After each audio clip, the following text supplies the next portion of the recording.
Salut chers élèves, j'espère que vous vous portez bien. Bienvenue dans cette vidéo où l'on va traiter la composition de l'œuvre ainsi que les événements principaux de chaque chapitre.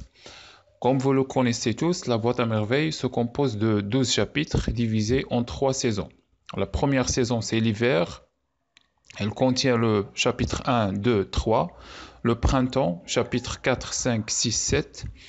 L'été, 8, 9, 10, 11, 12. Donc on va commencer par la première partie, la partie de l'hiver. Dans le premier chapitre, les événements principaux sont l'incipit, c'est la présentation du lieu principal d'Arshouafa, du temps et des personnages principaux ou les habitants de cette maison d'Arshouafa.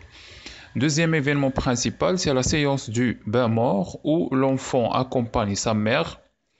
Et généralement, c'est une expérience douloureuse et qu'il n'apprécie absolument pas.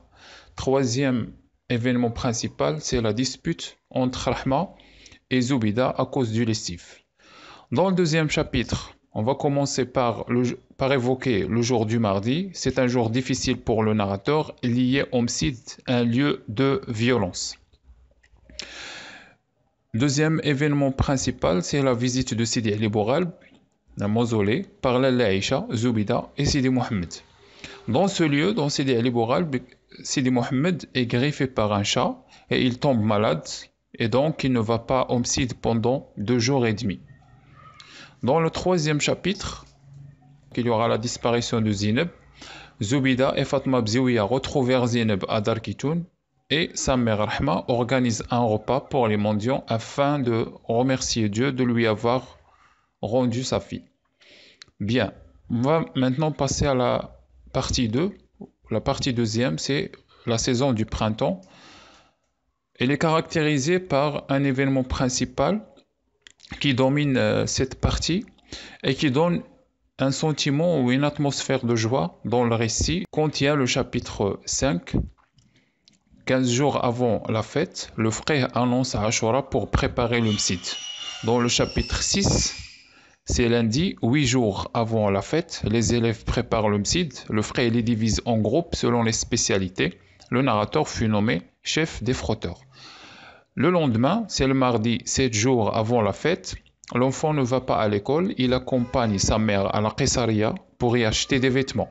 Dans le chapitre 7e, 2 jours avant Ashura, le narrateur décrit l'atmosphère de festivité à la maison.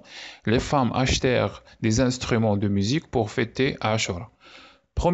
Un jour avant la fête, le narrateur accompagne son père chez Abdrahman le coiffeur pour se coiffer les cheveux. Dernier événement principal dans le chapitre 7e concernant cette partie, c'est le jour même de la fête. La famille se réveille à 3 heures du matin. Le narrateur va au Msid accompagné de son père. On passe à la troisième partie, c'est l'été et c'est la fin du roman. On va commencer par le chapitre 8. L'Arbi, le mari de Lalla Aïcha, épouse une deuxième femme et donc Lalla Aïcha vit une période de souffrance et de trahison. Le chapitre 9, Abdeslam, le père du narrateur, perd son argent et quitte la maison pour aller travailler à la campagne pour amasser une somme d'argent lui permettant de redémarrer son atelier et donc la famille est restée dans un état de pauvreté et de solitude. Donc ces deux éléments-là, ces deux chapitres constituent l'élément perturbateur de l'histoire. On passe maintenant au chapitre 10e. Les deux femmes, c'est-à-dire Lalla Aïcha et Zoubida, visitent le voyant Sidi al-Arafi afin d'apaiser leur inquiétude. Un messager de la part de Abdeslam visite la maison et rapporte de l'argent et de la nourriture à Lalla Zoubida. Et le chapitre 12e, le chapitre dernier, qui est la résolution et aussi le dénouement, elle comporte deux événements principaux. C'est le retour du père après un mois d'absence, la solution du problème de la famille du narrateur et le divorce de Moulay al-Arbi avec sa nouvelle épouse. C'est la solution de l'élément perturbateur qui concerne le personnage de Lalla Aïcha. Donc voici la composition de l'œuvre et les événements principaux.